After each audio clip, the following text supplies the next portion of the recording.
Check naman tayo ng aircon. No.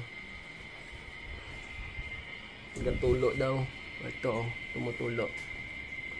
Ito ang aircon na tumutulo. Yan, oh. Yan. Kabila pa, oh. Yan. Tumutulo.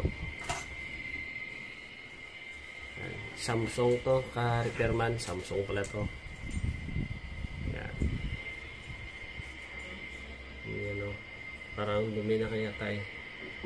Check lang natin, oh. O anong problema nito. Ito, ka-repairman, oh. Tumutulo. Yan. Kasi yung tubig sa loob dito bumabagsak. Oh, yan, oh. Dito sa drain pad yan, oh. Kasi dito yung drain pad niya, eh. Bakit dito tumutulo sa ilalim, no? Baka may barado lang na may bara lang sa drain pad yan, no? Sa likod. Check natin, ka-repairman. Yan. Okay na.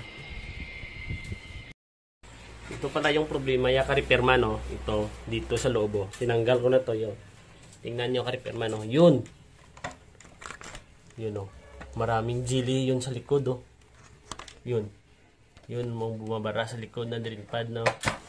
Dito kasi sa likod, may drain pad ito sa likod. Hindi natin masyado makita, eh, oh. Yan. Yan, sa likod may drain pad yan. Yan. Once na magbara na dyan, dito na tumutulo yan dito. Yan. Linisan lang natin ito, no? Itong problema yan, linisan lang natin, ka-repairman.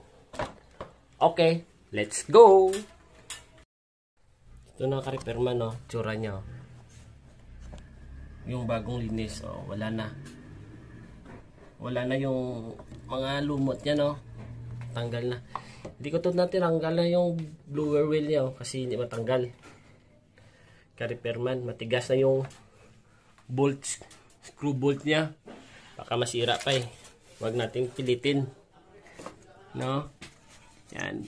Basta yung importante, mawala lang yung tulo niya. Kasi yun man yung concern ng customer, no?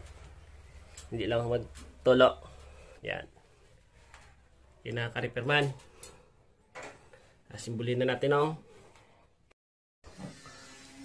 Isang oras kami, ka-repairman, no? Ito yung bodyguard ko. Yung kasangga ko. Lagyan natin ng tubig dito sa itaas para malaman natin, no? Kung matulo pa siya. Oh, salamat ko, ka-repairman, no? Thank you, Gid, for another customer. Satisfied naman, no? Thank you, thank you, thank you, thank you.